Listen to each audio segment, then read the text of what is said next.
who are we? CCLA difference what? Difference makers. Minute. We do have people joining in from online, so hello to those folks on there. Within the next minute, I want to direct you to our short link up here at ccoe.to/CCLA Summit 25 COE. COE usually stands for County Office of Education, but in this case, we're referring to COE as Continuum of Engagement. So give you a moment to get to that website. Yeah, if you have a laptop, there's a digital landing page. You don't really need it for right now, but it is a digital landing page with all the resources, the slides, all that good stuff, links to places. You want that. You definitely want that link. You definitely want those resources. And my folks online, you will definitely want those resources as well, because there are some physical materials that people are using here, but digital options are also available online for you too. And if you are a digital note-taking type, we do have a note taker too, and the link for that is there as well.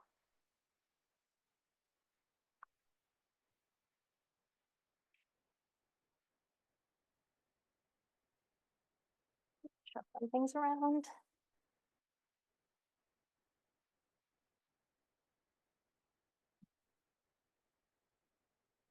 So quiet.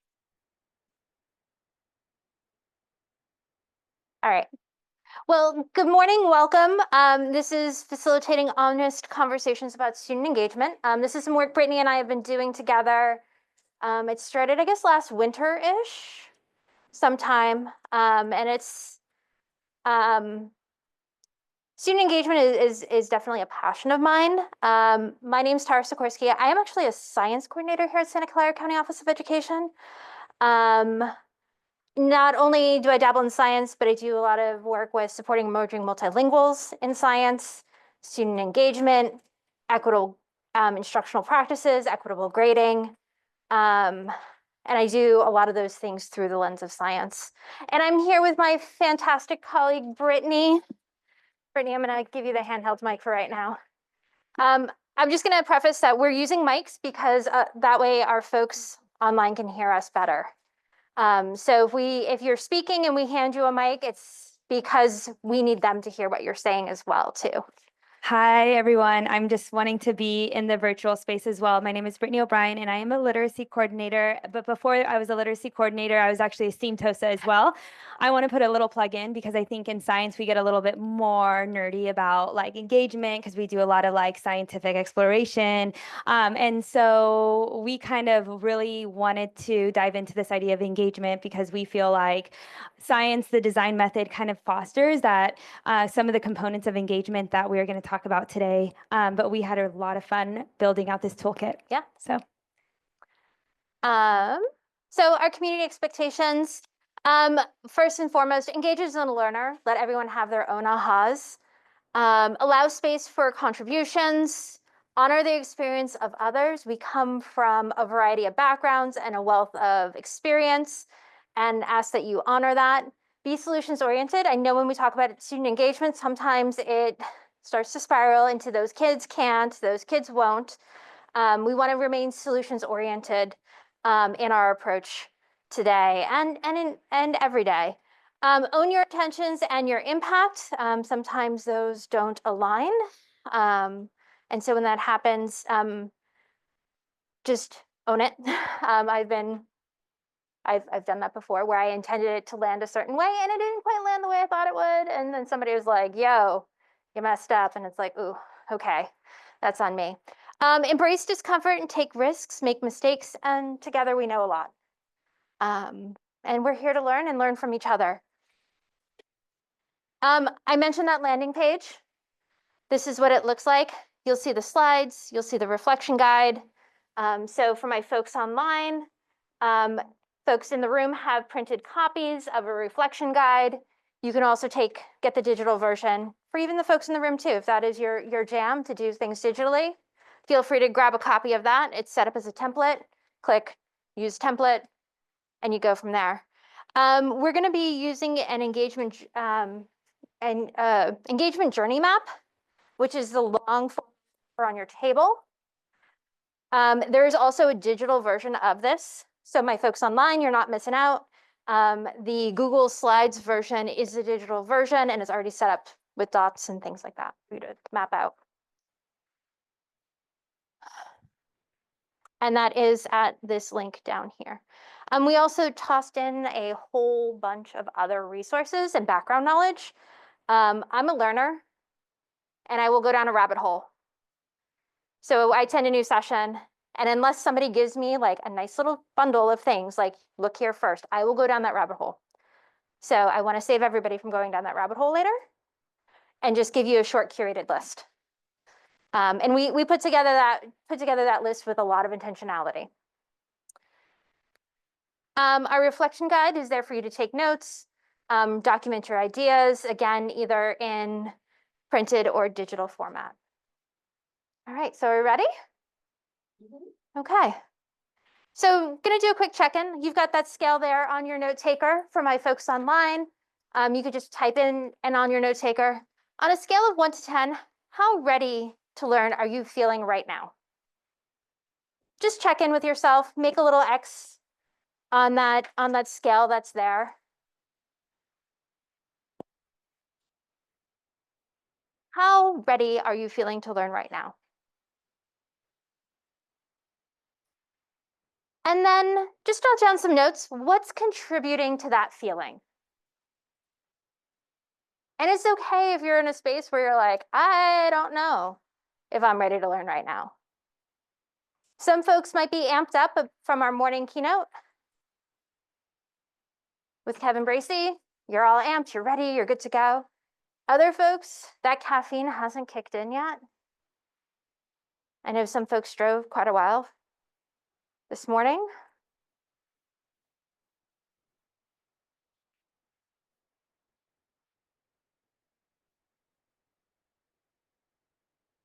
And then when you're ready, I want you to check in with somebody near you. Talk to somebody at your table, across from you, near you. Introduce yourself. Say hello, say good morning.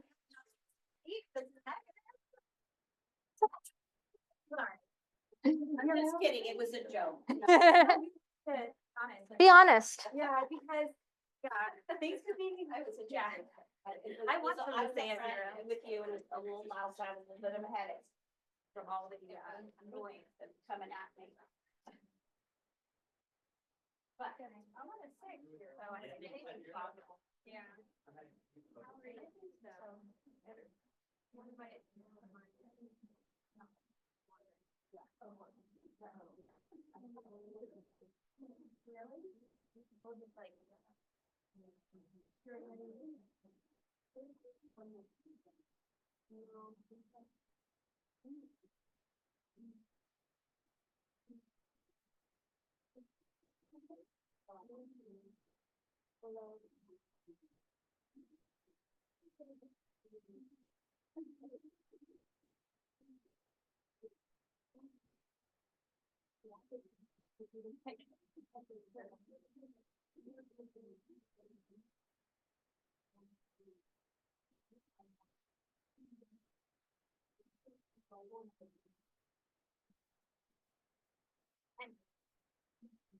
Give you about 10 seconds to wrap up your conversations, wrap up your thoughts, wrap up your ideas. I'm super peaceful. That's like light around you. Oh, I should. Yeah, you carry it too. All right. And if we could come back together. Can I get like 2 or 3 courageous volunteers to share out? How are you doing right now? Where are you at? What's leading to that? Oh. So 1 and 2. Brittney, you want to? Do the microphone. So, it's So I know. it's so our folks online can hear you. Oh, okay. I'm like at a 6 because there's a lot of energy in the front row, a lot of loud music, and my ears are kind of thumping a little bit. Yeah. Yeah. You know what I mean? So, but I feel like I'm at a 6, so anything is possible. Beautiful. I love that you are open to possibilities. Okay, good morning, everyone. My name is Jaime, and my Good morning. partner and I were discussing our levels of energy. We're both on the higher end of things. I'm at a 9 this morning, feeling energetic. Was very happy to have choice in the workshop, so that for me was a major positive and investment. And we also commented that we have full mugs of coffee going on, so that's really helping. Really Right? helping. Beautiful, right? Like I feel you on that caffeine. Like my mug right now has been drained, so I need to recharge after this. And some And virtual. let's take like one or two from online. Sure. So just reflecting several scores, one that stood out in particular was Alicia. She scored a 10 and she said, I'm excited to learn more about student engagement because I know how important student engagement is to the learning process. Beautiful. Thank you, folks online. I'm actually going to have you push a little bit deeper and dig a little bit deeper on this. So my folks online, this is that digital, you're going to want to access that digital map. But my folks here at the table, you have this long 11 by 17 paper. And I just want you to fold it right where you see emotion map. We're just going to fold this in half right now. We're just going to focus on the top half. And I want you to think about your morning. And think about the events that led up to you getting into this room right now. So it could be that alarm clock went off at 5 a.m. when your alarm clock doesn't usually go off until 6:15, right? Alarm clock goes off. What were the key things you remember about that? And then just put a dot there, like on the emotion scale from very positive to very negative. Just put a dot. Where did your emotions land at that moment? It's okay if it's right in the middle. I was slightly angry at my alarm clock. And that's okay. If you woke up this morning, your alarm clock went off and you're like, yes. And it was a great moment for you. I love that for you. And then think about the other things that happened between this moment and the moment you got up. And you might want to write down some key activities. Like, I didn't hit traffic this morning. Now, also, I paid for the HOV lane, but there was no traffic in the HOV lane, and that made me feel good. So we'll give you about 5-10 minutes, 5-ish minutes, let's say 5 minutes, to sort of map that out. Doesn't need to be a lot, just needs to be meaningful to you.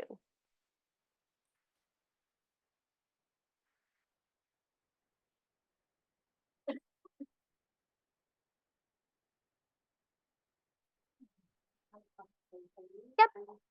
So like, what are the key events? So think about each key event. So like alarm went off. The whole thing represents my morning? Yep. So this is one activity. This is another activity. Of my morning. Of your So morning. when I get to Yep. this, it's the end of my Yep. morning when I got here. Yep. So you being here in the room right now. Okay, so thank you for clarity. Yep.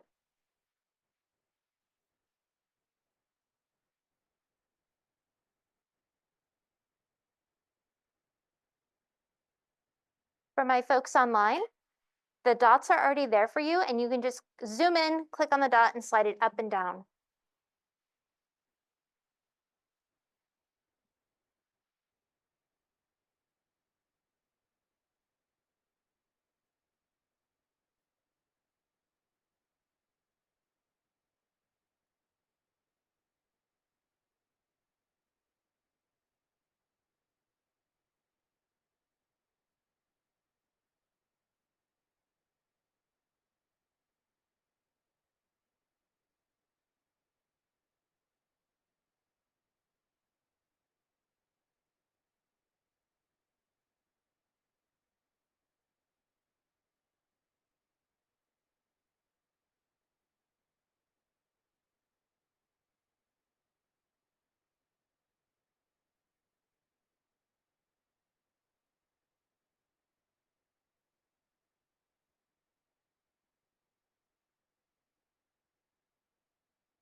How are folks doing? Ready to go? 1 more minute, 2 more minutes? 2 more minutes? The other thing I want you to think about is that line. So you've got the dots. Feel free to like connect them, either in straight lines, curved lines, whatever works best for you.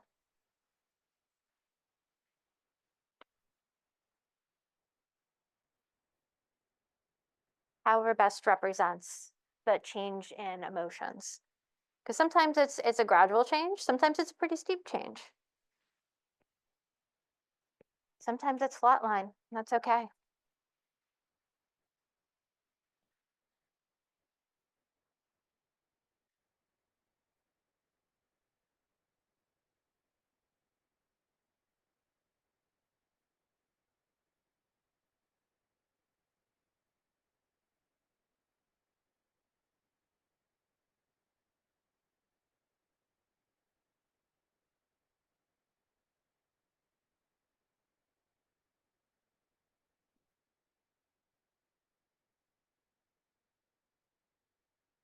Folks who are still working, give you about 30 more seconds.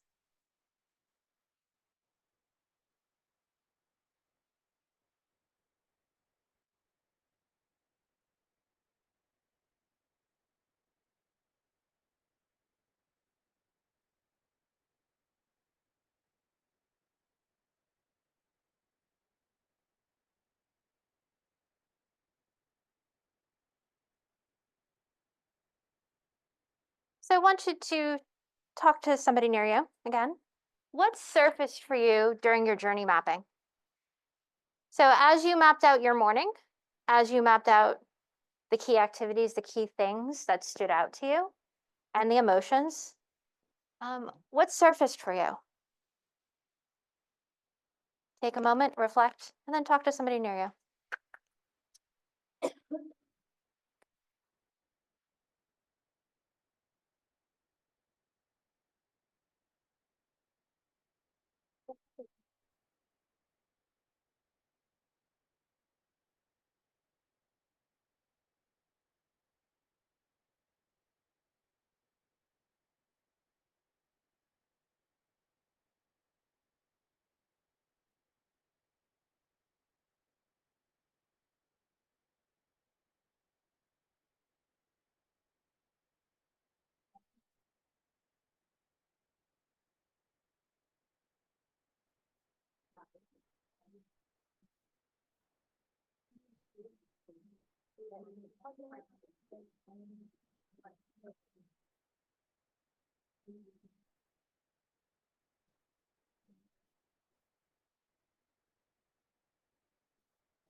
We're getting dressed. Dressed appropriately. It's a cold morning, so I had to make sure I was wearing something warm. Right? Breakfast with my son, and the drive. These are like my the non-negotiable, the must-have. Very positive. Very positive. But it starts out, on the low positive and increases to the very positive once a month.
So I'm gonna ask you to put your conversations, think about how did it change how you thought about your morning? How did it change how you thought about your morning? Yeah. So there was a lot that surfaced as you mapped it out, but how did this change how you thought about your morning?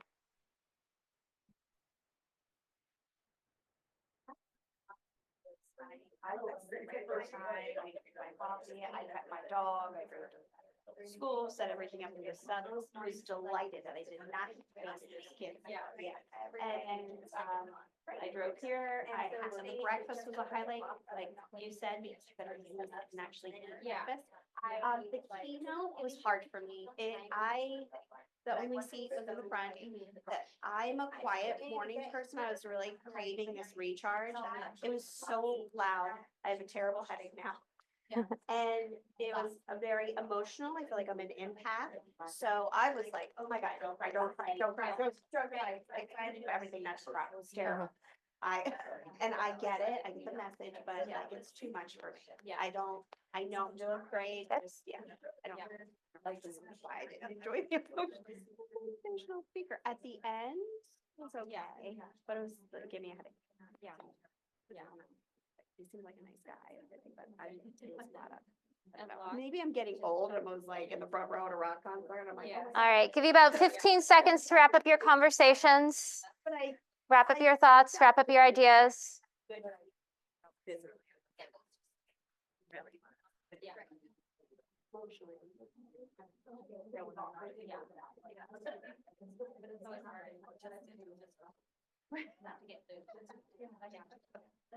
All right.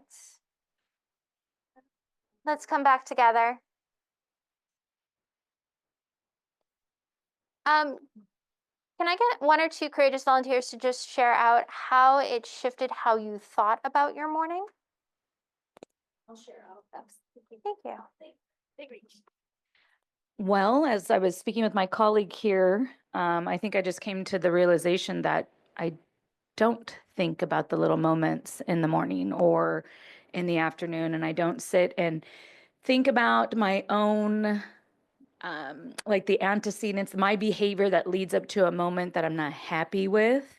And then what are those behaviors prior to when I noticed a spike, right? And what I noticed is getting up was terrible. I wasn't happy about getting up. But then as I began to make connections with colleagues over breakfast, over seeing everybody from CCLA statewide that we don't normally get to see in person, I could see that starting to climb. And so when I have not thought about it before, but connecting with people really does impact my emotions throughout the morning.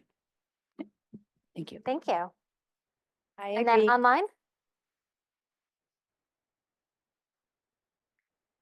So Ryan Santos online, I believe he was also one of our award winners.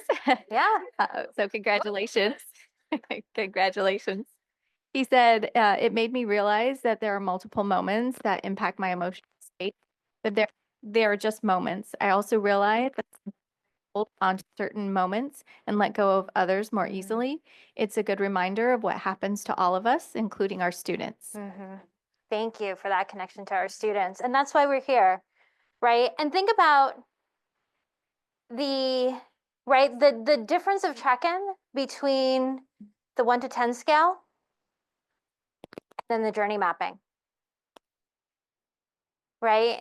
Think about that, the differences and the nuances in what's surfaced between those two different types of check-ins.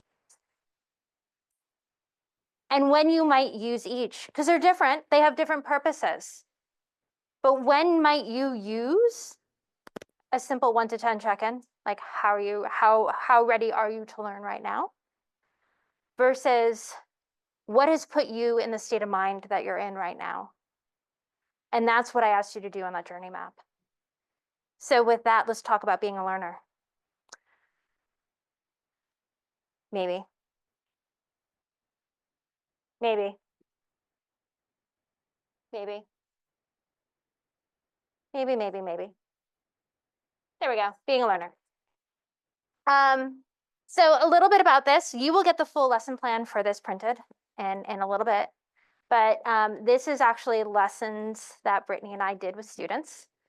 Our pilot group. Now, mind you, I'm from the secondary level. Like my education teaching experience is with 9th through 12th graders. And I was designing this with 9th through 12th grade. Brittney is very much the K5 spectrum. And the lessons that the lesson that we created and we piloted this with third graders. So you'll get to see some of that, but this is something I would have easily done with my high schoolers. Like the way we've structured this, the way we've put this together, it's very open, loose, and can engage, but we're gonna engage in these conversations now. So let's talk about what it means to be a learner. This is mini lesson 1. We have some criteria for success for this little component here. I can describe my ideas about what it's like to be a learner, and I can compare my ideas about the characteristics of learners with others. That's our success criteria. So on your note catcher, the guiding question is, what does it look like, sound like, and feel like to be a learner? And there's some space to make note there. So thinking about being a learner, what does it look like, sound like, feel like? I'm going to give you about 5 minutes to do some independent writing, independent thinking, and then we'll talk about it.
About 1 more minute.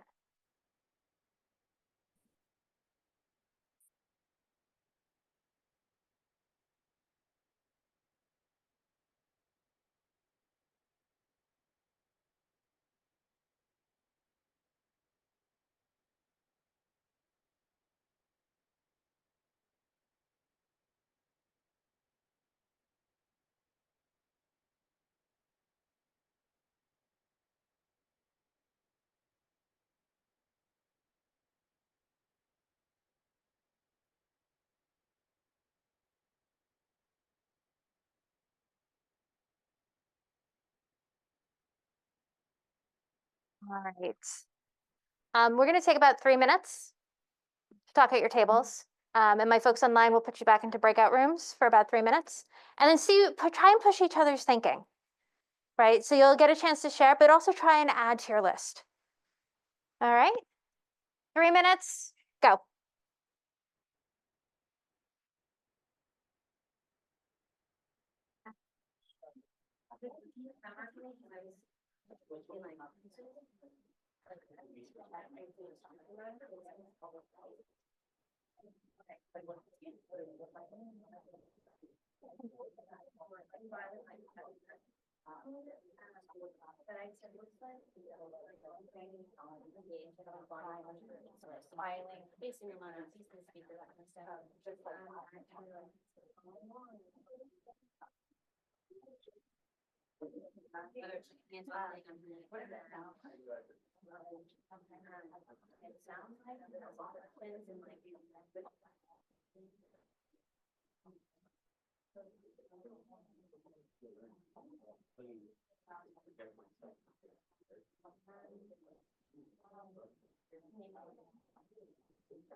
All right, give you about 15 seconds to wrap up your conversations. And wrap up your thoughts, wrap up your ideas.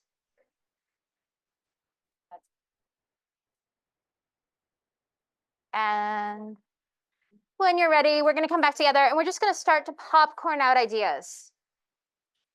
So our ideas about what it's like to be a learner. Whenever you're ready. Feels like you belong. Feels like you belong. And I will try and type as fast as humanly possible. What else? Having voice and choice. What else? And then, for lack of a better word of engage, but you're engaged with your materials physically, emotionally, and cognitively when you're like in the learning mode. Another word for engaged. All right, engage with your materials.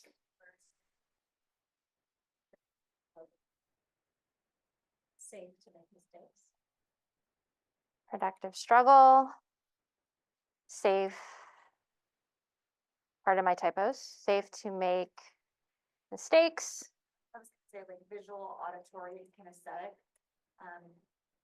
of learning those learning modalities. If they're all three together, that I feel like that's hitting the best spot for all kids because every kid learns differently. But if you put those three together, it's like the sweet spot. What else?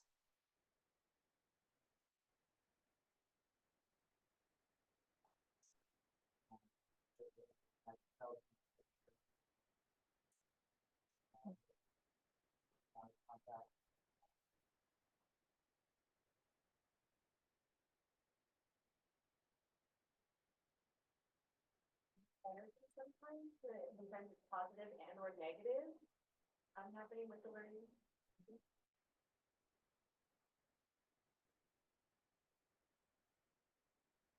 The energies of kids like collaboratively talking together, like that little buzz. Buzz of voices. Yeah. So in the chat, Laura Quesada said it looks like excitement in the faces, smiles, working with peers. It sounds like confidence, using content vocabulary, able to work with peers, talk about what we are learning. And then the last one, feeling, it feels exciting, feeling of discovery and confidence.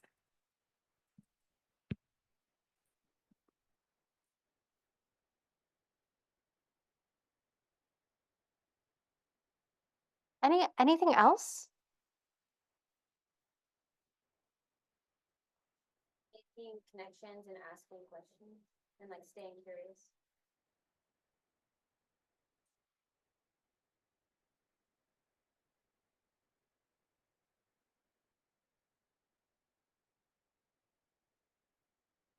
What else? Product oriented. Gonna be a product at the end or a way to demonstrate learning. So there's a focus of how do I get this done? Mhm.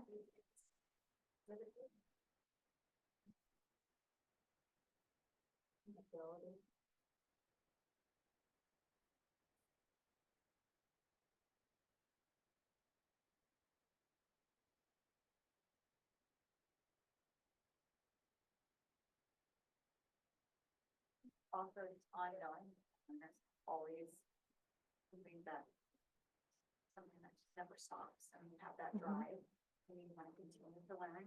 It's almost like contagious. You want to just keep on. Concept and curious. Mhm. Yeah, I mentioned it. That makes me think of earlier, like I get down a rabbit hole, right? And want to go deeper and deeper and deeper. Anything else? There's a lot. Yeah, Brittany? I was going to say learning can be stressful. Yes. I find sometimes I struggle with like just language and reading comprehension myself. And so sometimes learning something new could feel a little upsetting. Just want to put that out there. Yeah. Yeah, the struggle is real. Exactly. And the reality is that there is a lot that goes into learning, that there is a lot that goes into being a learner, and it's not all sunshine and roses and rainbows and kittens and puppies. As you said, that struggle is real and it's sometimes messy, and that's okay. How often do we acknowledge this for students, that learning can be messy, that learning is also an emotional journey, right? We like to talk about social emotional learning, but rarely do we connect that learning is an emotional journey as well. And it can be very messy. So I want you to take another moment to reflect on your own experiences. Think about a specific time when you were deeply engaged in learning something new. There's some space on the next page of your reflection guide to take some notes. What was your motivation? What was the context of that learning? And what was involved in that learning process?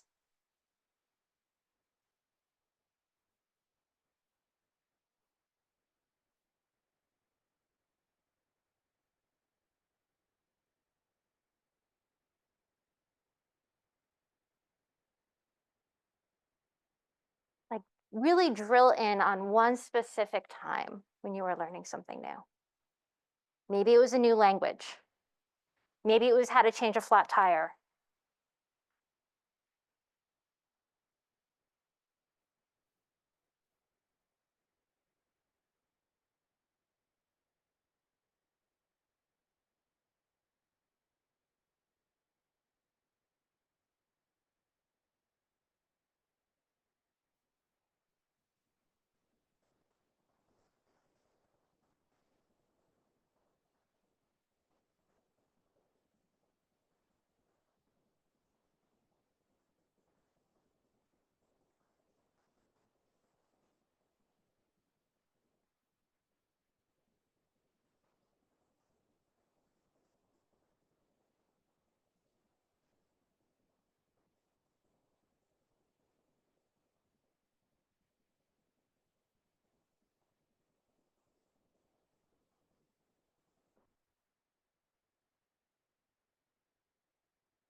Give me about a couple more seconds to finish up your thought, finish up your idea.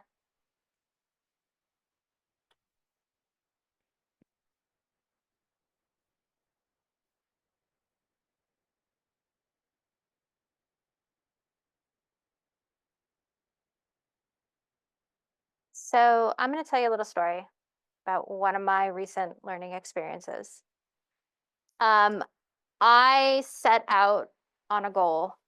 I like to crochet. My grandmother taught me how to crochet when I was little. A lot of what I had been limited to was lots of granny square things. If you know anything about crocheting, right? Double crochets, triple crochets. I've gotten more ambitious and I've learned new stitches. And I also have this really fantastic admin assistant who is a huge Minnie Mouse fan, loves Disney, like essentially works so she can go to Disney as often as possible. So I set a goal for myself to crochet a unique Minnie Mouse scarf. And so I had the materials. I have the crochet hooks, went out, got the yarn, made sure it was like the perfect Disney colors, because we know Disney fans, like, right? And then I was like, well, I've committed myself to this goal. And now I need to figure out how to get this done. And I wanted it to be unique. I wanted it to be special. I wanted it to be something that nobody else had or will ever have. That sort of present, because she is that fantastic. And so when we typically think about learning, like I knew it was going to take me learning something new, learning an engagement, and then final product. Not quite. So I went through the process of researching and finding inspiration. Like, what exists out there? Do I like any of it? What do I like about things? Pick and choose. And then I decided that I was going to do some applique work with this. I have never done applique with crochet before. It's always just been like one color, let the yarn do its thing. So then I actually had to do some research on like now how to make Minnie Mouses, Mickey Mouse designs applique, like stitching things together, making the bows. There was also lots of trial and error. In the crafting world, we talk about crafts getting put in timeout. It got put in timeout occasionally. But I also knew I needed to get it done by Christmas. So there was also that deadline impending. So timeout did not last that long because I think I threw out about a half a dozen circles of various sizes, right? Because I wanted make the Minnie Mouse appliques, but they need to be just right, and the circles need to be the same size. Because crocheting, tension, stitches, like if you get stressed, you start stitching tighter. At least I do. And then my circles are different sizes. And I'm also slightly a perfectionist, which is my own things I have to deal with and work through. There was frustration. There was like, is this project done and over with? I don't want to look at this again. Please, somebody finish this for me. Through all of that, this is what the final product looked like. I made that. There are design elements from here. I saw the polka dots, Minnie Mouse's polka dots. I wanted the polka dot element. Polka dots are on there. They are intentionally, no, actually they are all the same size of the polka dots. I did get rid of the ones that were not the same size. What you're seeing is just a trick of the eye because it's on an angle, the photo. The minis, the applique minis, so those are all made separately, stitched on. The little mini bows are 3-dimensional, pop up. White lacy details like mini ruffle skirts. And then there is a matching headband with the mini bow. And then where the lacy detail is, those are actually pockets. So if you're wondering what's going on there, those are actually pockets. But sometimes this gets simplified from starting point to product. And we're just like learning happens. There's a whole lot more that went into that. thinking about your own learning experiences. How many times have you gotten frustrated with something where you're like, I need to walk away from this. Otherwise, I'm going to lose it. It happens, right? Learning is an emotional journey. Which brings us to the difference between learning versus studenting. Think about that for a moment and talk to your people. What is the difference between learning and studenting? How would you define those differences?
All right, give you about 10 more seconds.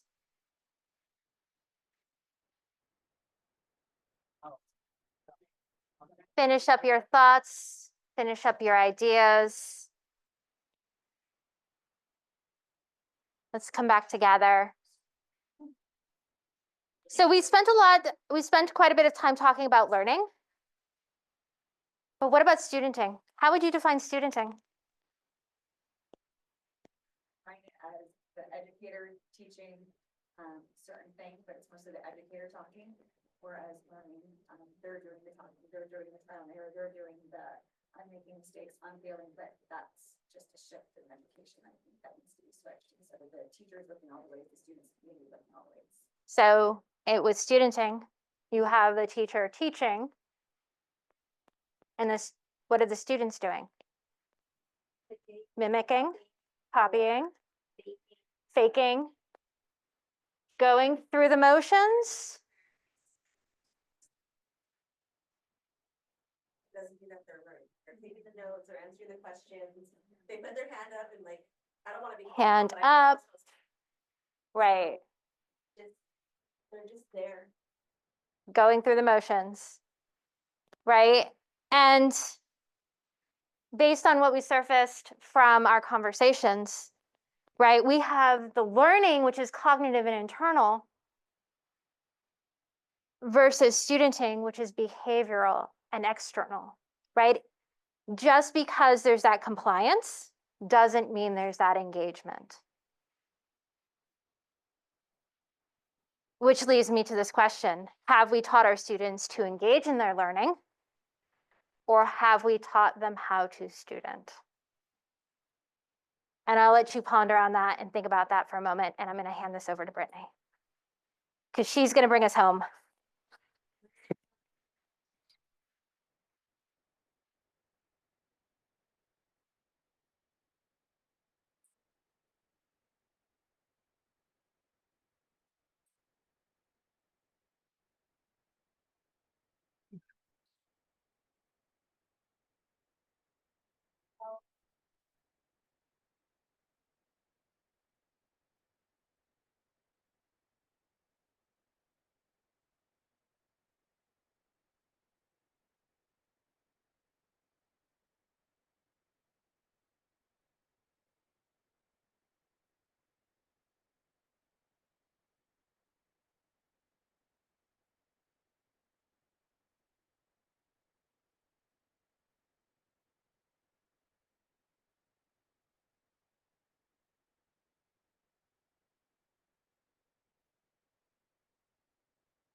All right, we'll bring it back in 3, 2, and 1. And I love it. I just want to acknowledge Tara for a second. One, she hates public praise, and so I'm not going to do it too hard. But I do acknowledge her and her brilliance. When thinking about how studenting versus learner, like really breaking that down, it's almost like where in our lives have we actually been a learner? And has that, us being a learner, was that in school? It's almost like sometimes outside of school, right? Can anyone share where they were feeling like a learner in those small moments? I was talking to someone about a Rubik's Cube 2 months. Can you share a little bit about that? Yeah. So I was just trying to think about a time that I was engaged as a learner, and I think what we all find is that it's something that we choose. And I think that's the first part about it. It was that something that I chose that I wanted to learn, I wanted to engage in, I wanted it to be hard, and I wanted to learn something new because I feel old. So that's the reason why I engaged in it. And what it taught me was that, like you said, there are breaks. I had to throw it in timeout multiple times. I had to engage with my nieces who love it so much. So guess what? I had them explain it to me. I had them share it with me. I had understand there were all these different steps, like the yellow, like the daisy to like the white cross to like the opposite side and like perfect yellow crosses, all these different things that I had no idea about, but it gave my nieces opportunities to share what they knew, gave me opportunities to try it out on my own, and then gave me opportunities to ask them questions where I cared. If I didn't care, I wouldn't have even tried or even asked them or even engaged with them after because they would be able to tell if I'm faking my question. She's like, you don't really care about the answer. So I had to think about that in the terms of how I and why I was engaged. And I think that sometimes that's some of the reasons why. Thank you. Anyone else want to share their learning moment?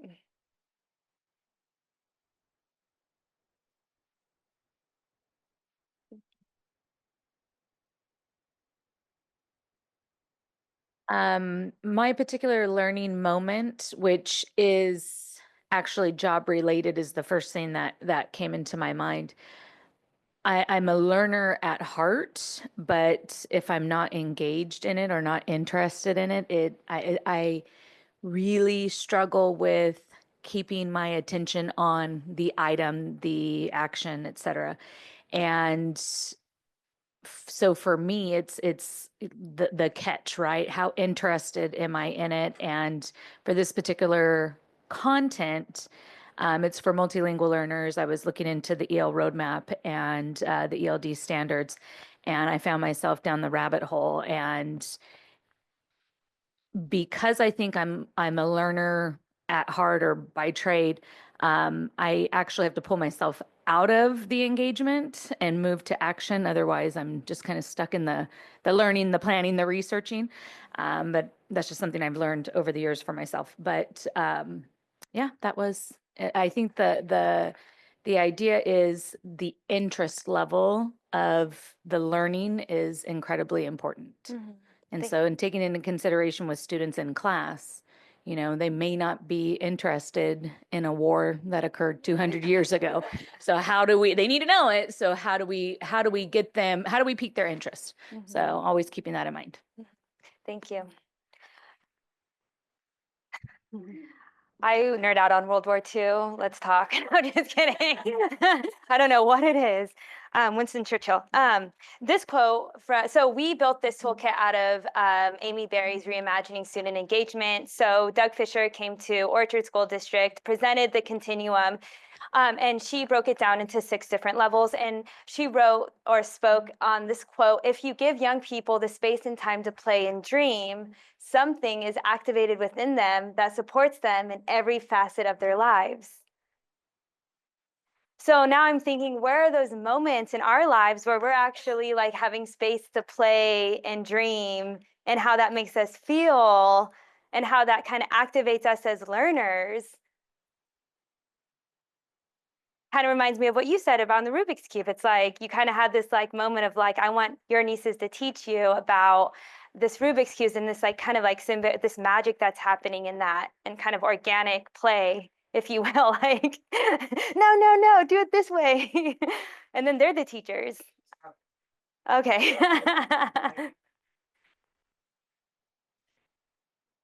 Yeah. Highlight for brilliance. Yeah. They could build a connection that was gonna last more than that one moment. It was something that I hoped would last many more moments as we train in soccer and do all those other things that she knows about. Yeah. That relationship piece is huge.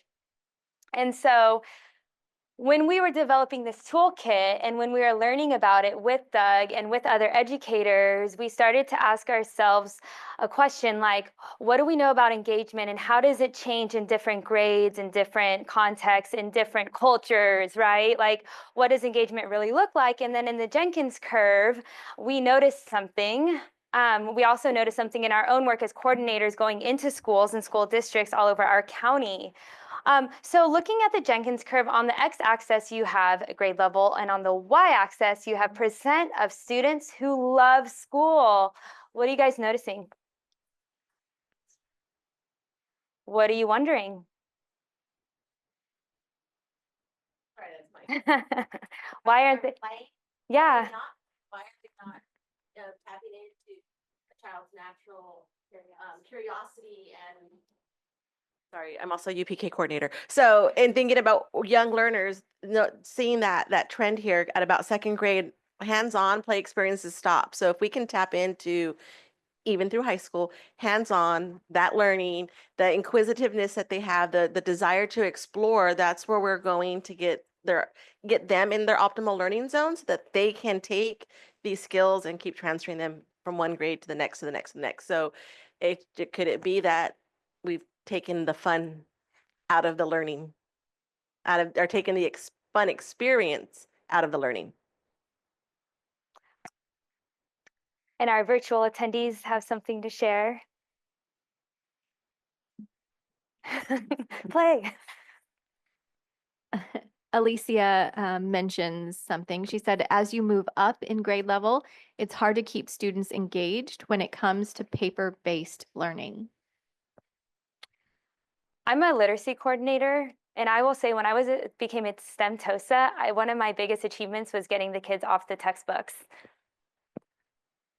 That doesn't mean we weren't reading, because we were researching, but students were driving their learning, right? I just wanted to also add to this. My 3rd year teaching here, I taught 2 years kindergarten, and this is my 1st year in 4th grade. And so it's kind of a big jump. And I was just thinking, even before this slide, like, oh yeah, my kindergartners were so much more joyful and so excited to be there every day and wanting to learn, and just that young curiosity. And when I started 4th grade, I was like, whoa, they're like not as excited to see me and be here. And like, what is that? And it was just like, that kind of just matched this map of like, oh yeah, like their joy for learning and their curiosity and their willingness to ask questions and be curious is so shifted. And so that was just an observation that I also had, just teaching kind of both a wide age gap and just seeing that on the map. That's exactly what it looks like.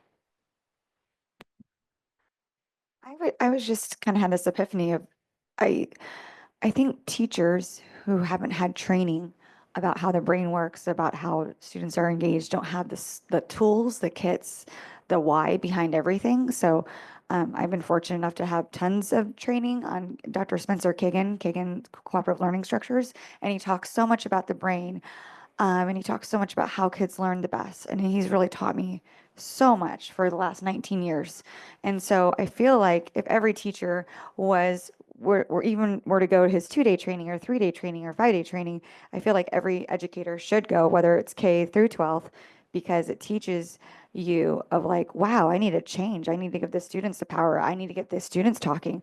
If they're 5, I should only be talking 5 minutes and let them turn and talk, rally robin or round rally robin or all these different structures, and giving them space to feel like they can talk and they are engaged, and just switching that modality of, not the old school teaching of just the teacher talking the whole time, because we wonder why kids aren't engaged, because that's what a lot of teachers are doing.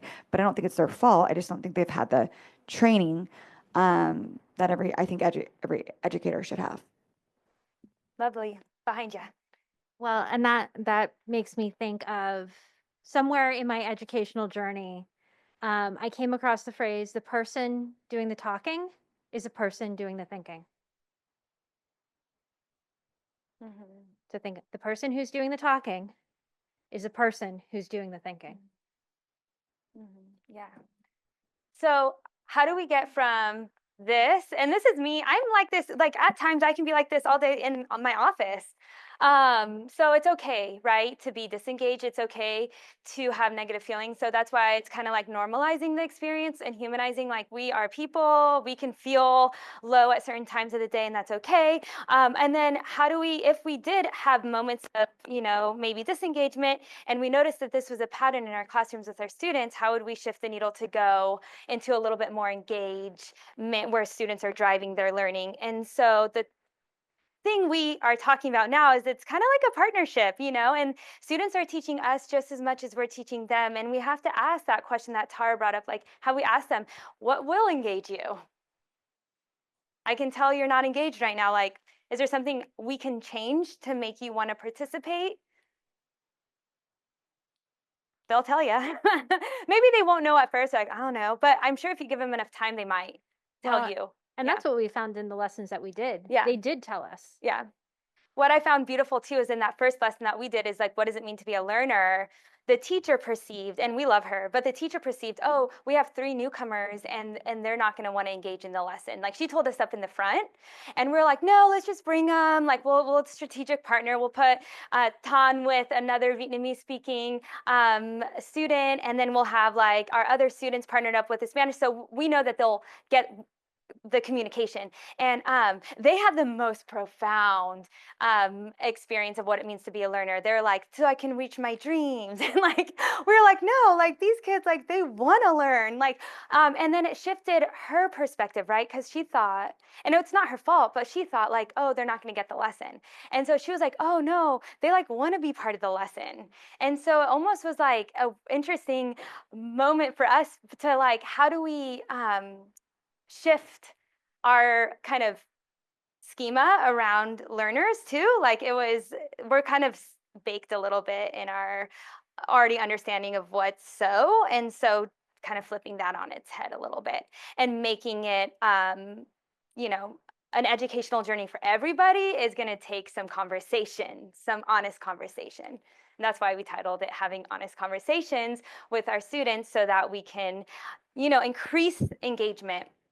So this is the tool that was developed by Amy Berry on engagement. She breaks down engagement and disengagement. On the right, you see active driving. So it's actively driving your learning. And then on the left, you have disrupting, and it's also active. You're actively disrupting. And so in the middle, you have 2 categories, which is like passive disengagement, which is withdrawing, or you can have like passive participating, which is engagement. But how often do we connect learning as passive participating? Oh, my students are engaged. Like I'm looking like I'm learning. I look like I'm taking my notes. Yeah, I'm a good student on my and I will say too, my own experience, and I'll share a little bit more in the Ignite tomorrow when we close. But so I lived in withdrawing. So I got passed on from grade to grade to grade to grade. But but this could be like kind of dangerous, right? So and let's just say as a student, I'm only using myself as an example, like the teacher prompted me to participate, like my hands would be sweating, like my heart will be pounding, like going from withdrawing to participating would be a huge goal in my learning. So even if we're thinking about our students, right, how do we get them just to move the needle a little bit, right? It would be, and I'm not saying like, oh, we're going to have like all our students engaged right now. Like if we have students that are disrupting or avoiding work, like just them like to stay in class and like really just even be present, that would be huge. And that would take a lot for that student. Like that student will feel uncomfortable because they lived here for a really long time. So that behaviorally, they're going to have to really like be metacognitive about their actions. Yeah.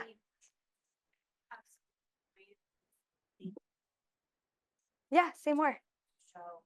Sorry, I have to, sorry. We want thank you. We want you to, yeah. It really helps.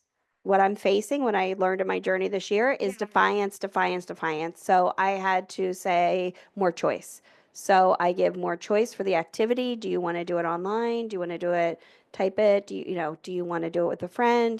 So providing more choice can help engage some of those avoiders or that's what I have found this year. And there's a lot more avoiders and disruptors. What grade do you teach? 3rd grade. Okay, thank you. Yeah, great. So also know that some students live in certain buckets, right? Like we know the students that are always raising their hand, right? So at times we're all over the map and we can kind of live in one, but it's okay. To be disengaged, it's normal. Amy Berry kind of broke it up into a little bit more detail, but this is student responses. So she asked teachers and students what does it mean to be avoiding? What does it mean to be participating? On the top, you see this is engaging in the activity, and that's just solo person. On the bottom, you see engaging with peers, but really our toolkit is focused on the individual. Okay, and it's co-constructed and co-designed.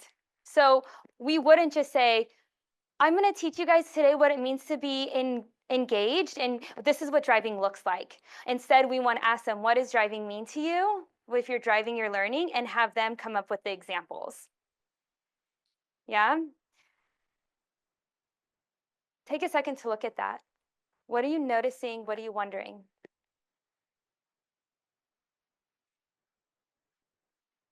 Mm-hmm.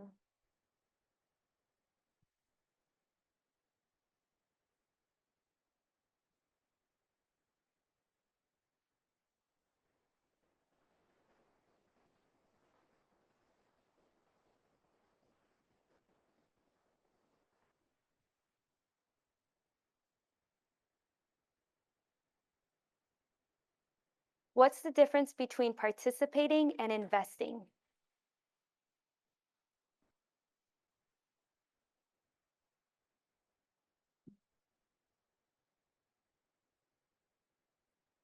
All right, turn and talk to your group. What are you noticing? What are you wondering? And what thoughts come up for you? It's right there. It's right.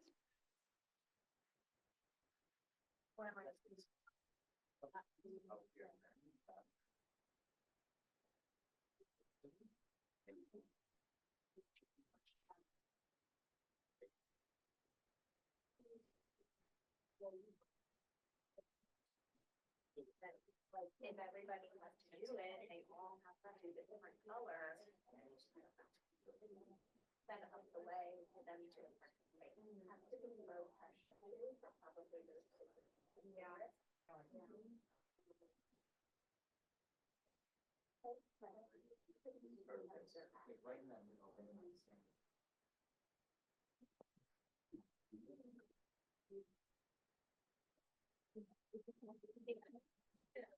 Yeah.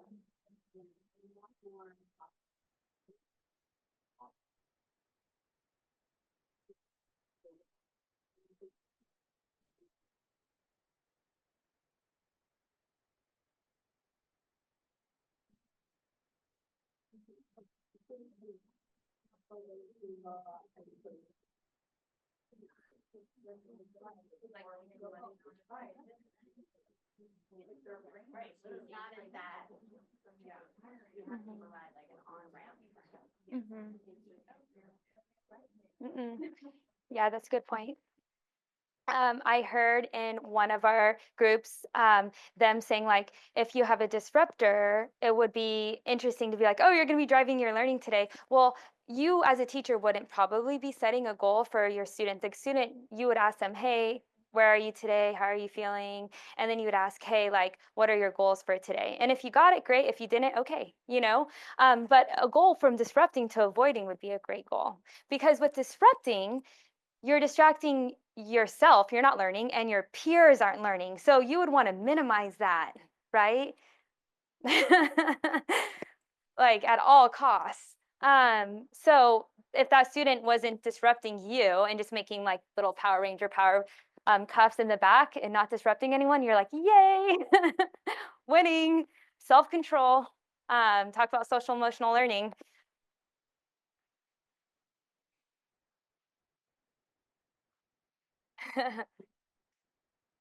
I think in looking at the continuum, the consideration of the patterns of the student as well. Where are they? Is this a continuing pattern? Are they doing this every day? Or is there something that's going on that we may not know about? Thinking back to our speaker this morning, like they may have some background stories that we're not familiar with. So really kind of following this and jumping from disrupting to driving is taking also those things into consideration, because if we're talking about small slight improvement over time, if we want to make this like that system, the systematic way of doing things, 1% better every day is that goal. So setting that goal, but really understanding that background of, is this a pattern or is this a fluke? Like, is this just a day that's something that may be impacting them?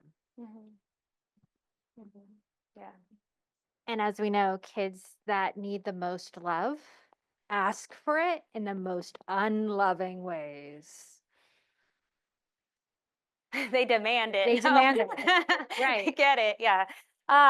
So this is from some of the online resources that are in your landing page, some student responses of them talking about their engagement. And so we'll show a couple. And if I press play on this, it will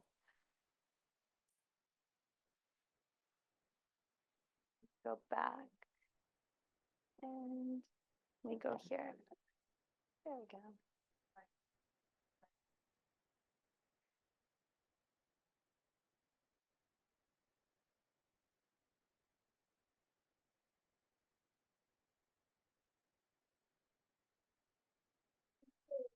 About like a subject, say like math, and then suddenly you feel bored and you want to talk to someone, and you decide to talk to the person next to you, like say that they're your friends. So you distract that person from their learning and their education. People like shouting and throwing things around and playing around instead of doing their work. It's when you're not listening to the teacher and you're doing something else. I want to show you another video. This is from the Health Science Middle College, Doug Fisher, Nancy's. They've provided the videos. We never got student releases with our students, but we'll show you some work samples later to show you.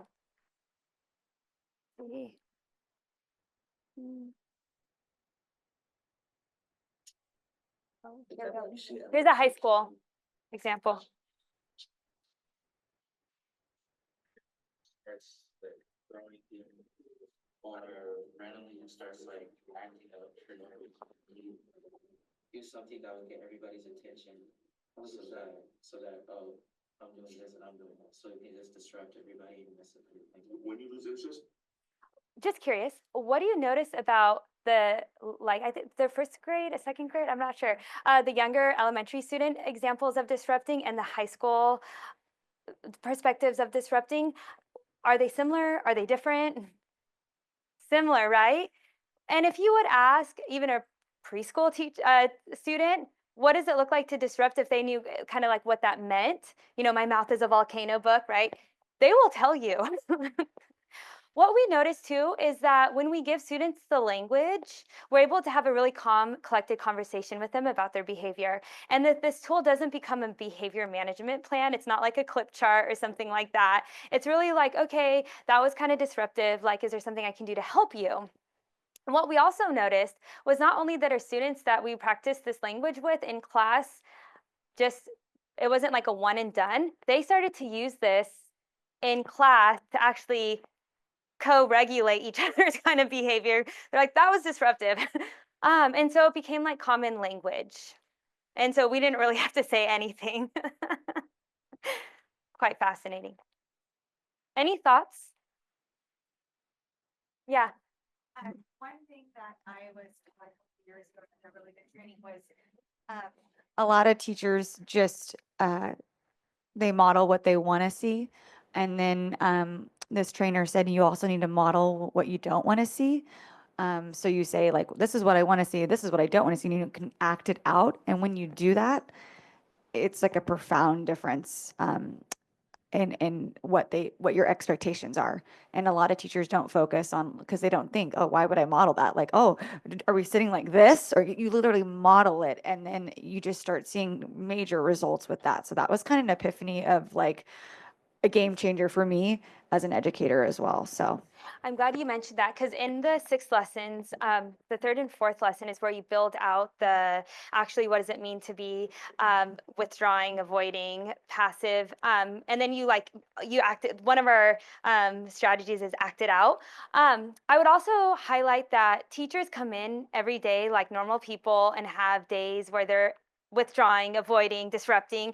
And so it's really powerful if you come in and you're like, you give an example about your life, right? Because that can really give a catalyst for a student to be like, oh yeah, sometimes it's a little more challenging. A kid doesn't want to admit like they're like, avoiding or withdrawing. So it's an easier entry point if you model how this lives in your life. That's a good point. Sorry, my microphone. So here's a reflection. In what ways might the continuum of engagement support robust conversations about student learning with educators and students?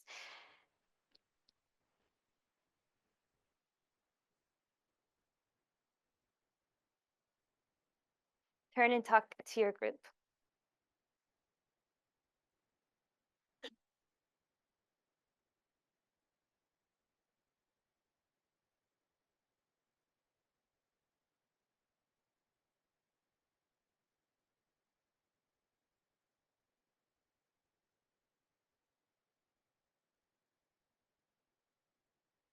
Yeah, I think that's a great idea.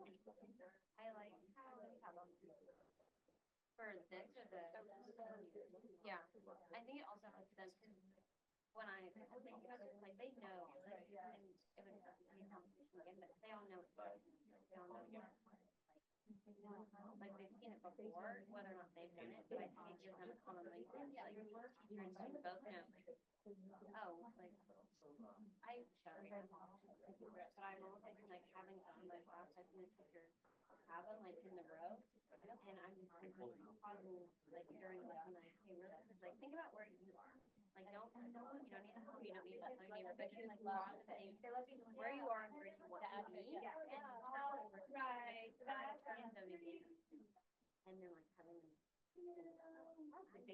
And one, it's hard to like stop a conversation when you're engaged, right? So I feel bad when I'm like, hey, back at it. But we don't necessarily need to go back and complete this journey map.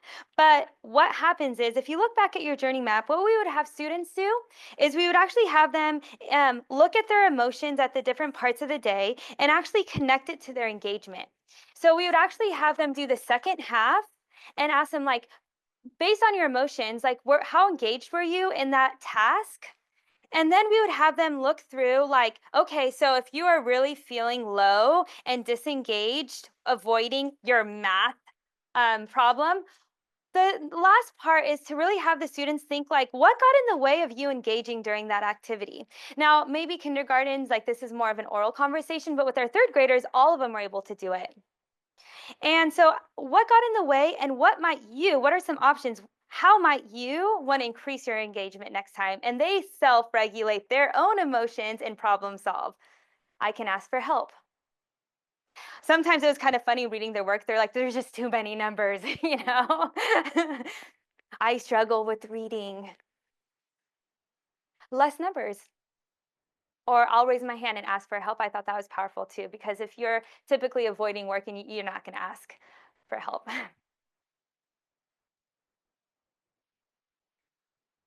So when we are facilitating conversations with the third graders, look what they said. This was so fascinating. The same lesson you guys did, mini lesson 1. It says some people said happy, it feels hard to learn. It looks like someone's just teaching you and you're sitting and being quiet. Like kids said that. They're so honest. Pictures a superhero with an explosion in the background. You feel like a superhero who's smart, fight, and outsmart bullies. We're like, wow, that's pretty thoughtful. And then we noticed that someone said that it was like loud, right? Like learning's loud and sometimes quiet. In the second lesson, we actually had them tie their emotions to the task.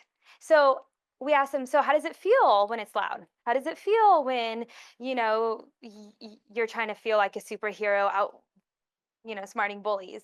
And then we just started to plot on a continuum before we even told them we're doing a continuum. We just said, okay, so if you are stressed, okay, we're going to put it over here. And if you are joyful, we're going to put it over here. And so when they started to share their experience of being a learner and how they feel, we actually just started to like organize their thoughts before we even tagged on the language. This is engaged and this is disengaged. I love this. In our charting, we got students who said, learning feels okay, meh, sitting, working, listening, and then we kind of put that like passive in the middle. So we're starting to like build it out. They built their own continuum. Eventually, we went through every single level of the Amy Berries and we modeled, we did skits, we did jigsaws, we did just different activities that will be in the mini lessons. And then we introduced the journey map on lesson 6. And this was a student's work. I would say every student completed it and they did their own success criteria, like check, check, check, check, check. Some of the quality of work we noticed is that the students need more practice with understanding barriers and options. And so now that we know that, we're thinking like, if we were to do this again with our students, we would probably model like strategies to feel better about our hurdles, or we would model like how, like create like little toolkits of like, if I'm feeling aggravated and withdrawing, what can I do? So we have about a few minutes to explore the resources online. They're also linked in the landing page. You can look on your phone. I'll give you guys like 2 minutes just to go find them so you know where they're at. And then we'll take a quick survey and close out our session today. There's also a copy of lesson 1 that I handed out on the table. So everyone has a copy.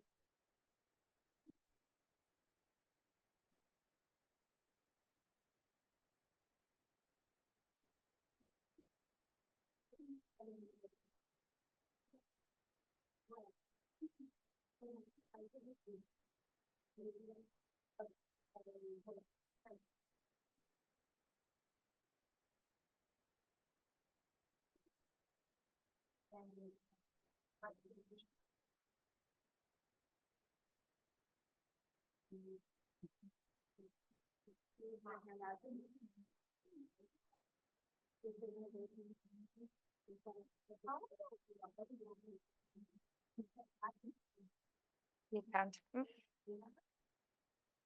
when you go to the mini kit online, the pile of the lesson plan, Yeah, right there. handouts, and the slide deck. 3 of them out there. What are your thoughts? Nice. Question for you. I'm sure. What we The math, yeah, the mathematical thinking class, right? Building thinking class. Yes, that one. Yeah, me too, last year. I've been doing it and I think it's a great way to take the really curriculum and make it more engaging. I've been working with my math colleagues to think about like how do we place it. So how to do that. And that's been profound. That's affected my, yeah, to take the current curriculum and make it more engaging. And then, yeah, and up on your feet. You could do science up on your, I mean, all those things you can apply to different.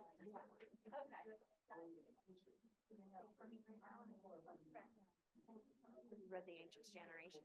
No, I haven't. It's really, really good. I've also instituted a lot of that this year too. I will definitely look at that. But I had a conversation with a colleague and we had the option that generating data starting January 1st, 2025, and they will never know the world without that.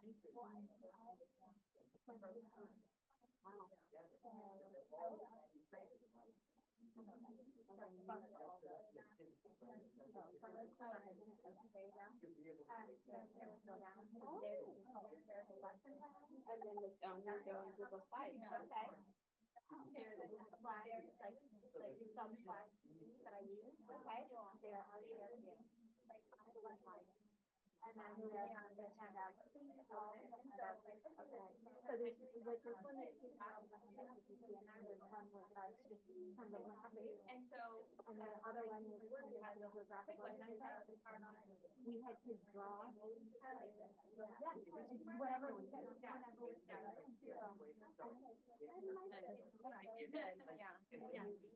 And then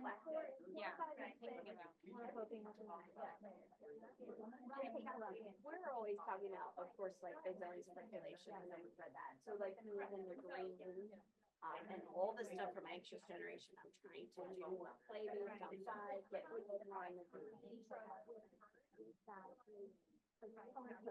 that's because we associate different colors with different emotions. And different colors with different about. And they're not that, it's we go through it right. Thank you for your participation. We are at time, right? 12:15? What time is it? Yeah, so thank you for your thoughtfulness. And if you could just take a quick 2-minute survey, that would be wonderful. And appreciate you guys for being here. Thank you. Thank you. Yeah, found it.